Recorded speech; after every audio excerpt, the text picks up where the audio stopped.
स्वागत है भाई आप सभी लोगों का एक नई वीडियो में। मैं इस समय हूँ जापान की कैपिटल सिटी टोक्यो में। पिछली वीडियो में आपने देखा होगा कि मैं 24 घंटे लगभग 30 घंटे मैं बिना किसी होटल के कैसे रहा, क्या क्या सुविधाएं हैं जापान में, या आप अगर जल्दी आ जाओ तो आप कैसे टाइम पास अपना कर सकते हो। हुआ मेरे 2 ग्रुप टूर थे पहले, वो ख़त्म करे। जापान की तो मैंने बहुत वीडियो बना रखे हैं, फ्यूचर में आगे फिर बनाएंगे कभी। पर अभी हम जा रहे हैं अगले देश, और अगले देश का नाम है भाई ब्रूनाई। तो ब्रूनाई जाने के लिए मैंने जो फ़्लाइट बुक करा रखी है वो है सिंगापुर एयरलाइंस की। तो सिंगापुर एयरलाइंस का जो स्टॉप है वो है सिंगापुर में। तो सिंगापुर है दुनिया का सबसे बेस्ट एयरपोर्ट, और बहुत कुछ है करने को। और वहाँ पे हमारा स्टे किस्मत से 12 घंटे का है भाई।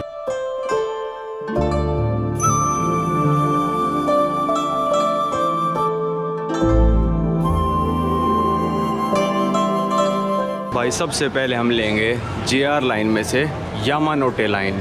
यहाँ लिखी नहीं है, अंदर ये JR लाइन जो लिखा है ना, यहाँ से हम लेंगे यामानोटे लाइन और फिर चेंज करेंगे स्टेशन जाने, एयरपोर्ट जाने के लिए।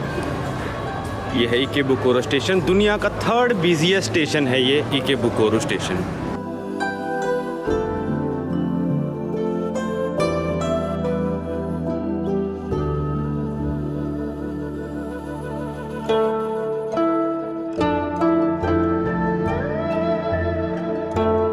अब भाई मेरे पास ना थोड़े बहुत येन बच गए थे, थोड़े बहुत नहीं 6000 येन। तो मैं इनका क्या करता हूँ, हमेशा मैं करूँगा भाई अपने कार्ड में इन सब पैसों को कार्ड में डलवा दूँगा, क्योंकि मेरे को वापस तो आना ही है। एक तरह से कैश ही है ये।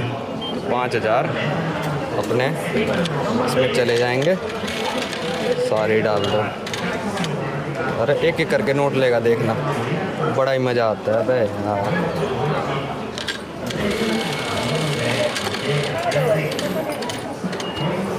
6 डल गए, तो बैलेंस हमारा इस कार्ड का हो गया 6999। 1000 और डलवा देंगे। तो अगली बार आऊँगा तो मेरा कार्ड ये ऐसे कैसा मिलेगा, 1000 वापस दे दिए, 1000 और डलवा दूँगा इसमें, 1000 का रिचार्ज। अब अपना बैलेंस हो गया लगभग 8000। कुछ भी खरीदना हो इस कार्ड से खरीद सकते हैं, कैश रखने की ज़रूरत नहीं है मेरे को। बस ये कार्ड खो गया तो पैसे गए।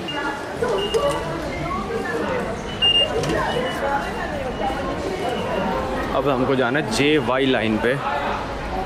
तो ये देखो ये रहा JY, और जाना किस साइड है वो भी आपको देखना पड़ेगा। दोनों ही JY है, 4 प्लेटफॉर्म JY की, ये नहीं किसी भी साइड बैठ जाओ, पहुंच आप जाओगे। क्योंकि JY लाइन ना क्लॉकवाइज चलती है, मतलब क्लॉकवाइज कह रहा हूँ, सर्कल में चलती है। तो आपको किस साइड बैठना है वो आपको देखना पड़ेगा। मेरे को निपोरी जाना है, तो मैं 7 और 8 प्लेटफॉर्म से बैठूँगा। भाई ये आ गई अपनी ट्रेन। और जापान में ना सब लोग लाइन लगा के खड़े होते हैं, लाइन लगी हुई है, ठीक है। पहले जो सबसे पहले खड़ा है बंदा वही अंदर जाएगा। तो अरे ठीक है, अब देखना भाई उतरेंगे भी बहुत सारे लोग, और सारे इजीली अंदर भी चले जाएंगे। वेट करेंगे सब लोग सबके उतरने का, और फिर ही अंदर जाते हैं। अब जा रहे हैं अंदर सब।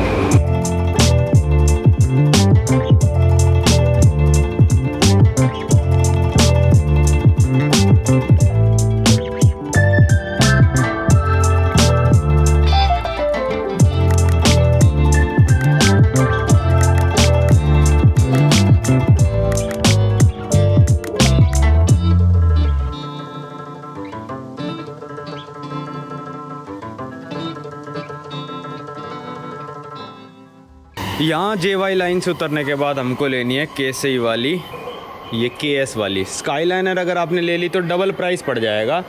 केसई लाइन लो या फिर आसाकुसा लाइन लो। शायद नहीं, वो स्काईलाइनर नहीं है। तो स्काईलाइनर हर 15 मिनट में चलती है, इसके लिए थोड़ा वेट करना पड़ता है। पर या तो 2500 येन की लो या 1300 येन की, तो आपके ऊपर चॉइस है भाई। मैं तो 1300 वाली लूँगा, मेरे पास टाइम है।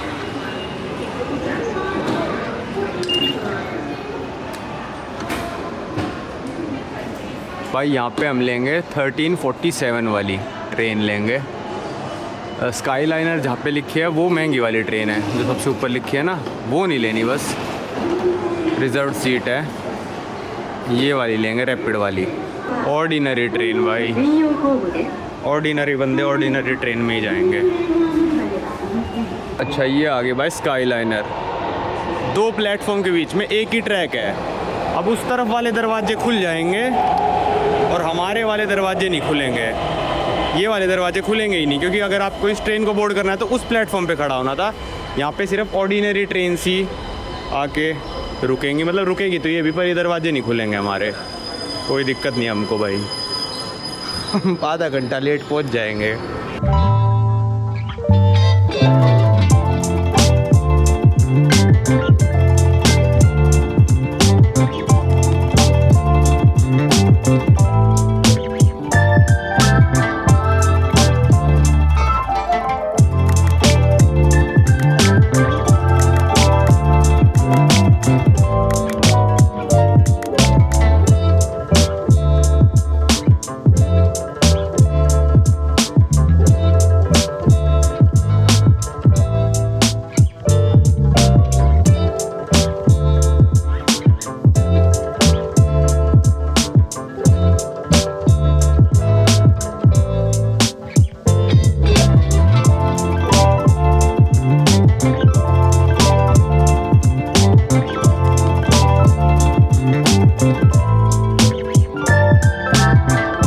देखो भाई, ऑटो स्टेशन पे उतरा था मैं।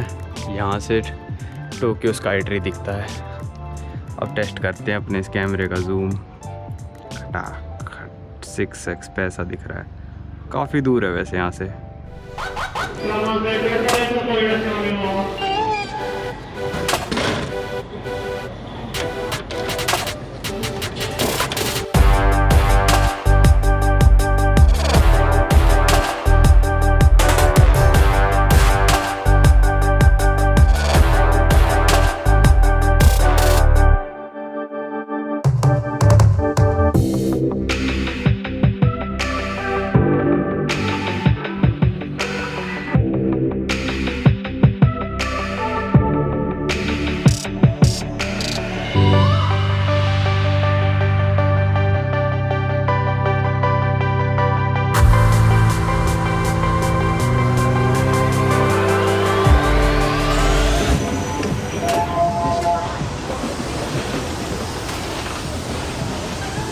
लो भाई, यहाँ हम पहुँच गए हैं टर्मिनल 1 नारिटा एयरपोर्ट।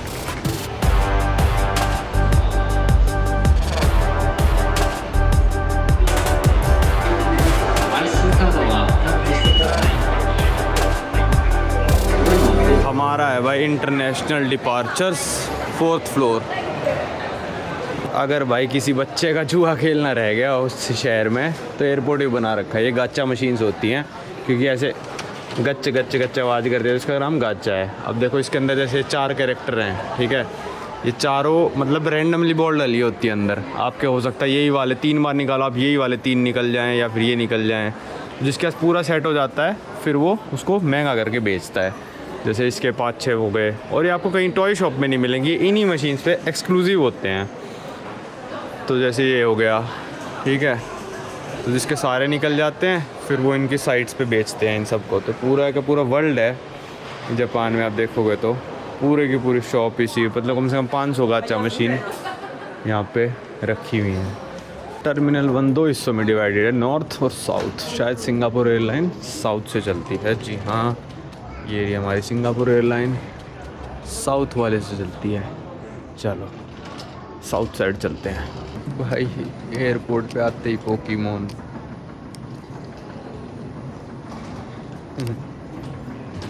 चलो भाई ट्राई कर लेते हैं यहाँ पे सिंगापुर एयरलाइंस का होता है या नहीं। स्कैन पासपोर्ट कर लेंगे भाई, स्कैन पैसेंजर कंटिन्यू, ठीक है। पासपोर्ट, अब तो चिप वाला पासपोर्ट है भाई मेरे पास, तो आज शायद इमिग्रेशन से हम डायरेक्ट निकल सकते हैं। हो जा भाई। आ गया भाई सीट सिलेक्शन का। मैं सोच रहा हूँ पीछे 3 जो खाली है वो वाली में सोऊं या विंडो ही सही है थोड़ा आगे। ठीक है, यही सही है। चलो नहीं करनी। अब यहाँ पे आके अटक गए। मशीन रीडेबल वीज़ा भी नहीं है ब्रूनाई का, वो ठप्पा सा मार रखा है ना, इलेक्ट्रॉनिक वीज़ा है। तो क्या करूँ इसका, मैं समझ ही नहीं आ रहा कुछ। आई डोंट हैव वीज़ा का। Please proceed to counter. Counter opening 3 घंटे पहले खुलेगा। क्लोज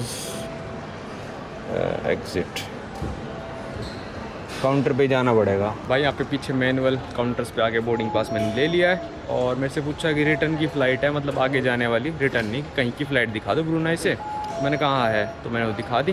पूछा कितने दिन रुकोगे ब्रुनाई, मैंने कहा 3 दिन। कहते ओके, थोड़ा वीज़ा ऐसा था उसका, ये भी देख के कन्फ्यूज़ हो जाते। फिर बोले ई अराइवल कार्ड होता है ब्रुनाई का, आपने फ़िल कर दिया। मैंने कहा मेरे पास ध्यान ही नहीं था। मैंने कहा नहीं, तो बोले कि भाई कर देना अपना फिल, लैंडिंग के बाद भी कर सकते हो। कह रहे अभी फिल कर लो। मैंने कहा ठीक है, अभी मैं करूँगा। बोर्डिंग पास मेरे को दे दिया है भाई। पीछे था मेरा इमिग्रेशन और आज मेरा इमिग्रेशन ई गेट से हुआ है, क्योंकि हमारा अब चिप वाला पासपोर्ट हो चुका है। तो बहुत फ़र्क पड़ता है यार।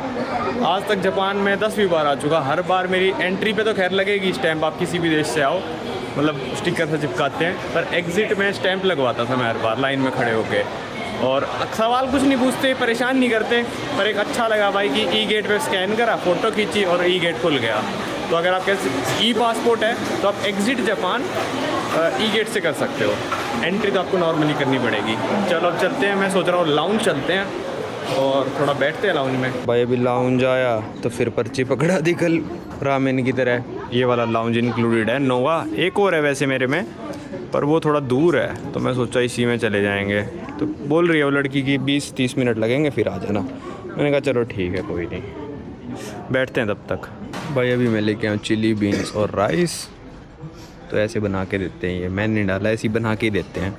थोड़े नूडल्स, ये पोटैटो का है और ये भी पोटैटो टाइप। खाते हैं। व्यू तो नहीं मिल रहा है कि व्यू तो ऐसे जाके देखना पड़ेगा। अच्छा भाई, इस वीडियो में मैंने डिसाइड करा है कि आपको ब्रुनाई तक की मैं जर्नी दिखाऊंगा। मैं सिंगापुर एयरपोर्ट बिल्कुल भी इस वीडियो में नहीं दिखाने वाला। उसके लिए एक सेपरेट वीडियो इससे पहले आप देख चुके होंगे कि सिंगापुर एयरपोर्ट कैसा है, क्योंकि भाई जब मैं रिसर्च कर रहा हूँ यहाँ पे पता चल रहा है कि भाई वहाँ पे 15-20 चीज़ें हैं करने वाली। तो मैंने सोचा उसके लिए अलग से वीडियो बना देते हैं। ये वाली वीडियो ब्रुनाई तक चलने देते हैं, इमिग्रेशन वगैरह सब कुछ ब्रुनाई की चलने देते हैं। तो मैं भी रिसर्च कर रहा था, बहुत कुछ है भाई सिंगापुर एयरपोर्ट पे करने वाला, तो वो देखेंगे। आप पिछली वीडियो जाके देख लेना कि वर्ल्ड का बेस्ट एयरपोर्ट क्यों कहते हैं उसको।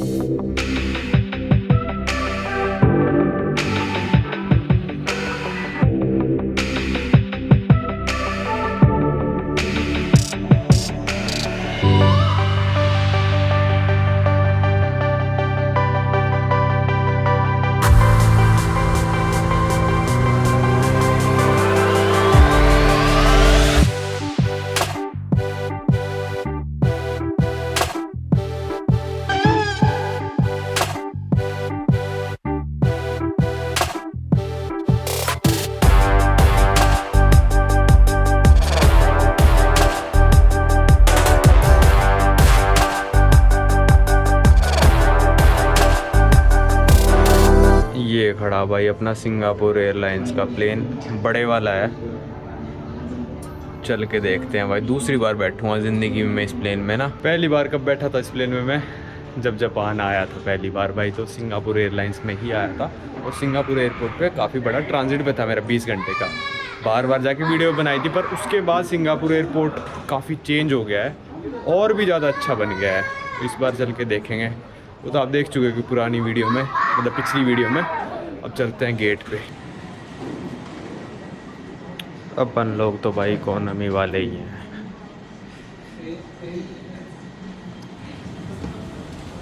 भाई यहाँ मिला है कंबल काफ़ी बड़ा, और ये अच्छा सा तकिया भाई, मतलब अच्छा सा कवर है कॉटन वाला ना। और जो ईयरफोन है वो भाई बाहर ही दे दिए थे, मतलब बाहर ही रखे हुए थे कि सब एक एक अपना उठा के चलते रहो। सामने भाई अपना एंटरटेनमेंट स्क्रीन है।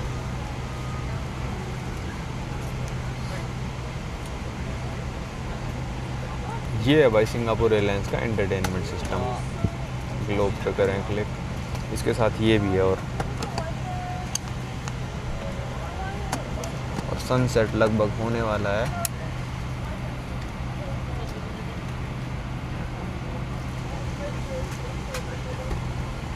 ओके, थैंक यू भाई। ये मिला हॉट टावल, अरे गरम गरम। मजा आ गया। आज तक नहीं पता चला इससे हाथ पोंछने होता है, मुंह पोंछना होता है। इतनी फ्लाइटों में बैठ लिया, कईयों में मिला है, हाथ ही पोंछ लेता हूँ, किसी से मुंह भी पोंछ लेता हूँ, जैसा जब सही लगता है।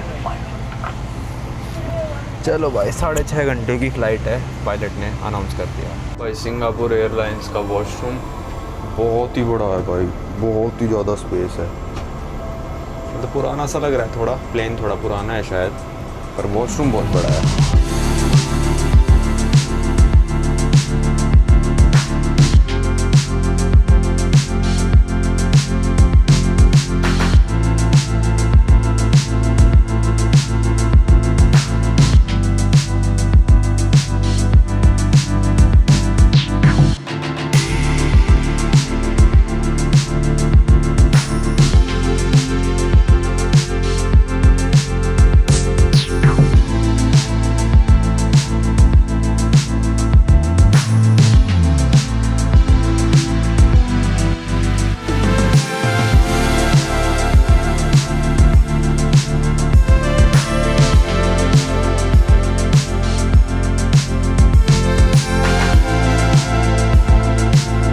भाई ये आ गया अपना खाना, ये है कुछ चिकन विद राइस, ये नूडल्स, और ये स्पेशल एक चीज़ मैं आपको दिखाऊँ, नूडल सॉस भाई, सोया सॉस टाइप कुछ दी है, ऑरेंज जूस, पानी, काफ़ी सारी चीज़ें आई हैं, पता नहीं क्या क्या,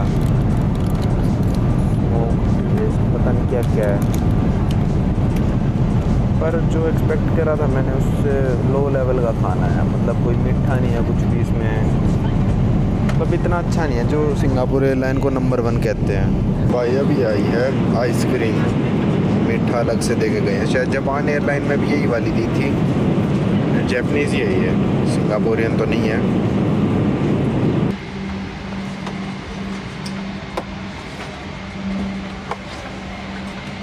तो भाई ये पहुंच गया हूँ मैं 6.5 घंटे की फ़्लाइट के बाद सिंगापुर के एयरपोर्ट। अब मेरा यहाँ पे 12 घंटे का स्टे है, जिसमें मैं बनाऊँगा एक video dedicated to world's best airport, जो कि है सिंगापुर का चांगी एयरपोर्ट। तो अब आपको मिलते हैं, इस वीडियो कंटिन्यू करेंगे कल दोपहर। हमारी 12 बजे फ़्लाइट है, अभी बज रहे रात के 12, ऑलमोस्ट 13 घंटे का मेरा यहाँ पे ले ओवर है। तो भाई दिन हो चुका है, तो मैं दिन में घूम रहा था एयरपोर्ट, इमिग्रेशन पार करके बाहर गया, 2-4 चीज़ें दिखाई बाहर की, अंदर की जो भी चीज़ें थे, गार्डन्स वगैरह वो सब दिखाए। वो पिछली वीडियो में आप जाके देख सकते हो कि सिंगापुर एयरपोर्ट पे क्या क्या करने का है, बहुत कुछ करने का है। नंबर 1 एयरपोर्ट है पूरे दुनिया का ये, और भाई सच में इसके मुकाबले कोई एयरपोर्ट आसपास भी नहीं है। मैं इतने एयरपोर्ट घूम चुका हूँ, मेरे हिसाब से इस एयरपोर्ट के आसपास भी कोई एयरपोर्ट नहीं है, मतलब दूर दूर तक कोई एयरपोर्ट इस जैसा एयरपोर्ट नहीं है। तो अब थोड़ा सी बात कर लेते हैं, हम जिस देश जा रहे हैं ब्रूनाई, उसके बारे में थोड़ी बात कर लेते हैं, उसके बारे में थोड़ी हिस्ट्री वगैरह आपको बता देता हूँ, थोड़ा कैसा देश है, क्या है, वहाँ की सरकार क्या है। तो भाई सोच समझ के थोड़ा बोलना पड़ेगा उस देश में हमको, तो आपको आगे पता चलेगा। भाई अब बात कर लेते हैं, हम जा रहे हैं ब्रूनाई। भाई ब्रूनाई आज की तारीख में एक मोनार्की देश है, वहाँ पे राजा है, आप डिक्टेटरशिप कह लो या कुछ भी कह लो, ठीक है। वहाँ का राजा भाई दुनिया का सबसे अमीर राजा है भाई, उसकी नेटवर्थ है $30 बिलियन, और ये भाई मतलब ये मान लो 4-5 साल पहले की नेटवर्थ है। 600 से ज़्यादा रोल्स रॉयस है बंदे के पास, 450 से ज़्यादा फरारीज़ हैं, 5000 गाड़ियों का कलेक्शन है, और उन गाड़ियों की कीमत है भाई $5 बिलियन। और ये सब गाड़ियाँ वाड़ियाँ इतनी नेटवर्थ कैसे हुई, क्योंकि ब्रूनाई है भाई ऑयल रिच कंट्री। इस सब के बारे में बात करेंगे। ब्रूनाई की per capita south east Asia में 2nd नंबर पे है आफ्टर सिंगापुर। लगभग शायद ब्रूनाई की पर कैपिटा $50,000 के करीब है। मैं भी चेक तो नहीं करा मैंने, पर मैं भी चेक कर लेता हूँ, इतना तो होगा ही। तो बहुत ही छोटा सा देश है भाई, एक आइलैंड है बोर्नियो आइलैंड, जिसमें थोड़ा मलेशिया का पार्ट है, थोड़ा इंडोनेशिया का पार्ट है, और छोटा सा ब्रूनाई है। तो ज़्यादातर लोग जाते भी नहीं यहाँ पे, कुछ करने को है भी नहीं, पर अब सारे हम देश जा रहे हैं तो ब्रूनाई भी जाना पड़ रहा है। तो मैंने जो वीज़ा लिया था ब्रूनाई का, वो लिया था भाई दिल्ली से, इजीली मिल जाता है, कोई खास डॉक्यूमेंट नहीं, कोई कुछ नहीं, बैंक स्टेटमेंट वगैरह दो और मिल जाता है वीज़ा आराम से। 4-5 दिन का प्रोसेसिंग टाइम लेते हैं, और सस्ता वीज़ा 1300 रुपये में दे देते हैं। मैं एक बार चेक करूँ कि ब्रूनाई की पर कैपिटा कितनी है। हाँ तो भाई ब्रूनाई की जो पर कैपिटा इनकम है वो इस समय पे है भाई $40,000, और अगर परचेजिंग पावर पे लगा दूँ तो वो है $1,00,000।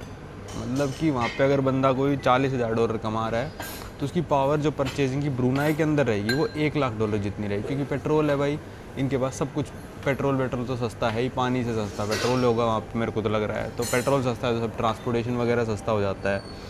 तो पर ये $36,000 ना, वही बात हो गई कि इनका ज़्यादातर जो एक्सपोर्ट्स है 70 से 80% जो एक्सपोर्ट्स है जो जीडीपी को कंट्रीब्यूट करता है वो भाई पेट्रोलियम सेक्टर है। तो वो तो सारा जीडीपी जो है ना वो जा रहा है सरकार के पास सीधा, आप ये मान के चलो, लोगों के पास नहीं पहुंचता। तो असली में अगर पर कैपिटा मैं बताऊं आपको तो ब्रूनाई की होगी लगभग ये मान लो $7,000 से $8,000 के बीच में।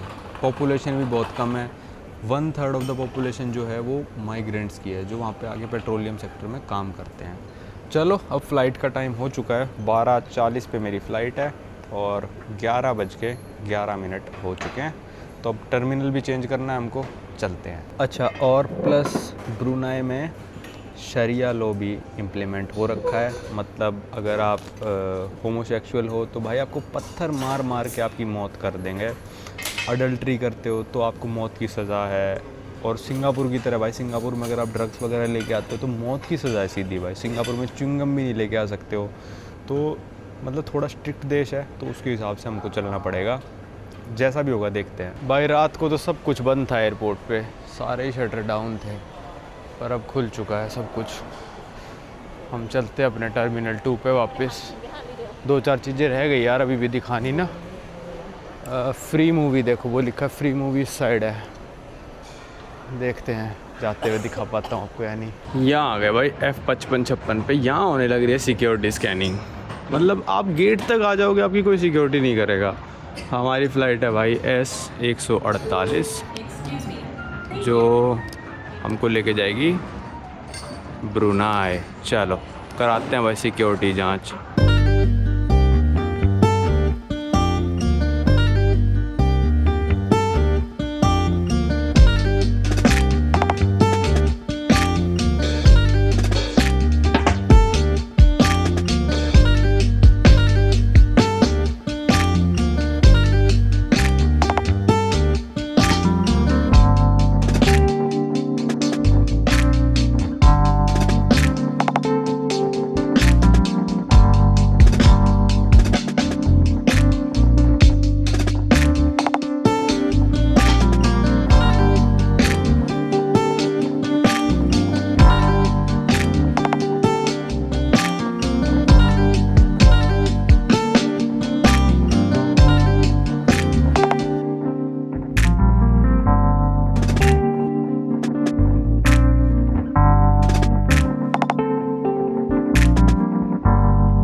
स्वागत है भाई आप सभी लोग का कंट्री नंबर 169। भाई इमिग्रेशन वगैरह हो गया। मैंने फ़्लाइट में ही अपना कैमरा, माइक वगैरह ना सब कुछ बैग में रख दिया था। मैंने इसलिए रख दिया भाई क्योंकि कुछ कह नहीं सकते। जैसे मैंने आपको बताया भाई यहाँ पे अब विराज जाए तो क्या पता वो सोचे कि भाई पत्रकार वगैरह तो नहीं, न्यूज़ रिपोर्टर है, रिपोर्ट करने आया क्या वो। तो मैंने सब चीज़ें बैग में रख दी। मैं कहा इमिग्रेशन ख़त्म होने के बाद देंगे। इमिग्रेशन बहुत आसान था। होटल बुकिंग पूछी, रिटर्न फ़्लाइट टिकट पूछी, क्यों आए हो, तो मैंने कहा टूरिस्ट। फ़्लाइट दिखा दी मेरी जाने की 3 दिन बाद की हो रखी है। स्टैंप लगाई, स्टैंप के साथ उसने लिख दिया कि इसकी फ़्लाइट 4 तारीख को है और टिकट का रेफरेंस नंबर लिख दिया। पता नहीं 4 तारीख तक रुक सकता हूँ या 1 महीने तक। वैसे मेरे को 3 ही दिन रुकना है, मेरा उससे कोई फ़र्क नहीं पड़ा बस। फिर पर एक स्ट्रेंज चीज़ क्या थी भाई, यहाँ पे जैसे कस्टम डिक्लेरेशन फॉर्म होता है कि आप क्या क्या लेके आ रहे हो, पर यहाँ पे सिर्फ़ और सिर्फ आपको एक चीज़ डिक्लेयर करनी है कि आप दारू लेके आ रहे हो या नहीं आ रहे हो। तो मेरे को लगता है यहाँ पे तो भाई दारू बैन है, बिल्कुल ही बैन है, क्योंकि एक तो मुस्लिम कंट्री है, ऊपर से यहाँ पे शरिया लॉ भी लगा दिया गया थोड़े सालों पहले। तो दारू तो यहाँ पे बिल्कुल बैन है। तो मैंने उससे पूछा भाई ये कस्टम फॉर्म भर रहे थे 2-4 लोग, मैंने कहा ये सिर्फ दारू के लिए है? तो बोला हाँ। तो मैंने कहा ठीक है चला जाऊँ मैं? तो कहता तेरे पास नहीं है दारू? क्योंकि फॉरनर देख के ही सोचते हैं ना भाई इसके पास तो होगी। तो मैंने कहा मेरे पास नहीं है भाई। तो मैं ऐसे ही आ गया फिर निकल के, बैग वैग कोई स्कैन नहीं करा।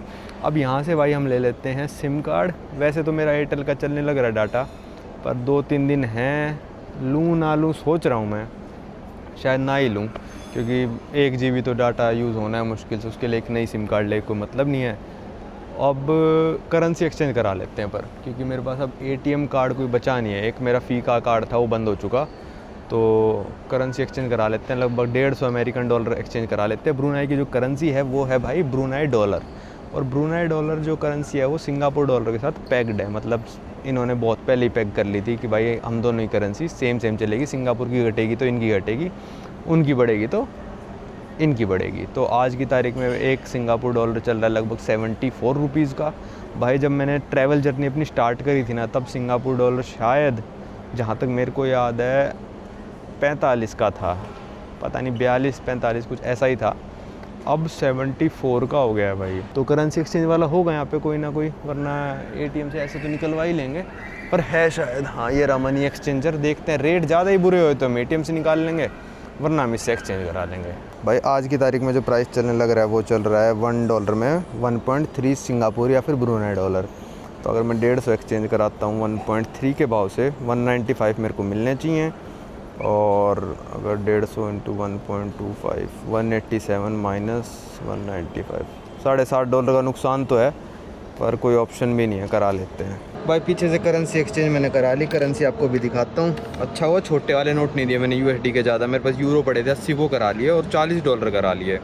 तो छोटे वालों के 1.20 दे रहे थे बस, तो मैंने कराया बस $40 और 80 यूरो। अभी होटल वाला लेगा कैश में, फिर खाने पीने की और आने जाने की टैक्सी लगेगी, और 1-2 टैक्सी और मान लो बस। तो अभी एयरपोर्ट से जो टैक्सी आ रही है वो आ रही है $9 की, 9 ब्रूनाई डॉलर की। चलो यहाँ की करेंसी दिखाता हूँ। ये देखो भाई, इनका 100 ब्रूनाई डॉलर का नोट है ये। इस नोट पे इनकी ये सबसे ख़ास मस्जिद है जो छप रखी है। मतलब ये आज की तारीख में 7500 रुपये का हो गया लगभग। ये $50 का, ये जो इनके सुल्तान है उनकी फ़ोटो है हर नोट पे। 150 तो सीधे सीधे यही हो गए, 10 और ये $1 के ये नोट हो गए। और एक सिक्का दिया था 20 सेन का, मेरे को लग रहा है 20 का भी नोट होता ही होगा इनके पास, 5 का 10 का भी, 5 का तो होता ही होगा। हाँ ठीक है, तो ये तो ज़्यादा महंगा हो जाएगा रखना, 750 का हो जाएगा। एक ये नोट रख लेते हैं और सिक्का रख लेते हैं, और 5-5 का मिला तो वो रख लेंगे। चलो अब चलते हैं, टैक्सी बुलाते हैं। भाई यहाँ पे ये वाली ऐप चलती है डार्ट नाम से जो है, ठीक है। और यहाँ पे कर दिया, ड्राइवर आने लग रहा है, फायरी रेड गाड़ी में बैठ के आ रहा है, और $9 की कुछ हाई है। तो चलो चलते हैं बाहर। हा क्या गर्म हवा का झोंका आया है, बिल्कुल मौजी हो गई बिल्कुल। भाई डार्ट वालों का पिकअप पॉइंट जैसे दिल्ली में ऊबर ओला का अलग से बना रखा है ना, वैसे यहाँ कहीं से जाके पिकअप एरिया। ये देखो यहाँ पे एयरपोर्ट पे ही मस्जिद बना रखी है एक। ये मैंने एक देश में और देखी थी ऐसे एयरपोर्ट पे, किर्गिस्तान, क्या पता और देशों में भी हो, मेरे को याद ना हो, पर हाँ किर्गिस्तान में तो मैं वॉक करते हुए गया था ना एयरपोर्ट, ओश में।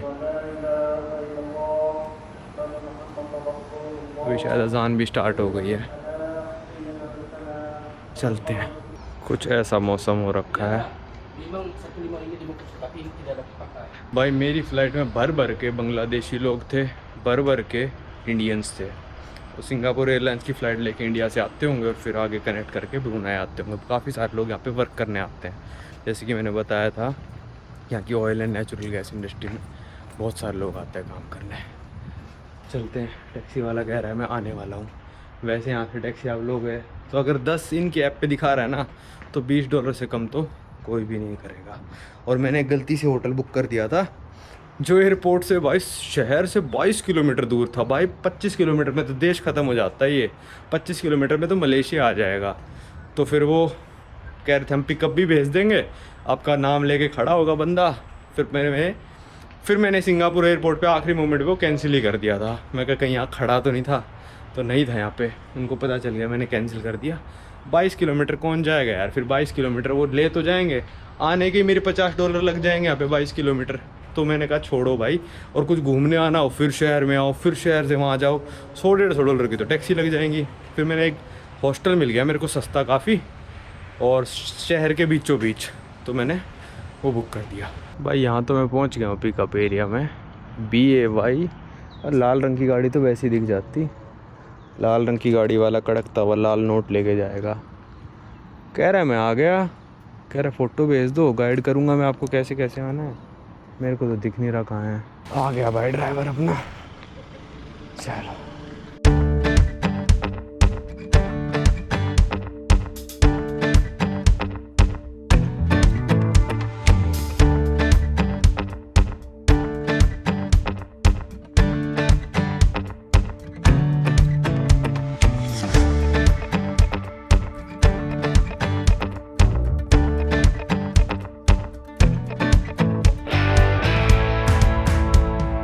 भाई $10 के नोट के पीछे इनकी मेन मस्जिद भी बन रखी है, जो $100 के यहाँ पे थी। इसके भी ऊपर मतलब एरियल व्यू दिखा रखा है इस वाले में। मन नहीं कर रहा भाई नोट देने का, इतना कड़कता धड़कता बिल्कुल नया सा नोट है। चला गया भाई बंदा छोड़ के, बहुत ही पास था यार। इस हिसाब से तो मेरे को ₹700 अब ज़्यादा लग रहे हैं। और तेल का दाम भी पूछा मैंने अभी इससे, बताता हूँ आपको कितना क्या दाम है तेल का। यहाँ से मेरा ये मिनी अर्बन गेस्ट हाउस ही आ गया। ये कह रहे थे भाई आपने कंफर्म नहीं करा कितने बजे आओगे, तो हम किसी और को बैठ दे देंगे। मैं भाई आ रहा हूँ मैं बस चलो उठाते हैं बैग। और भाई बिल्कुल खुले दे के गया, 8.9 में हुई थी, 1.1 वापस दे के गया बंदा। भाई ये पहुँच गया था अपने हॉस्टल में। हॉस्टल में काफ़ी जने लग रहे हैं, स्लीपर्स वगैरह देख के तो काफ़ी जने हैं।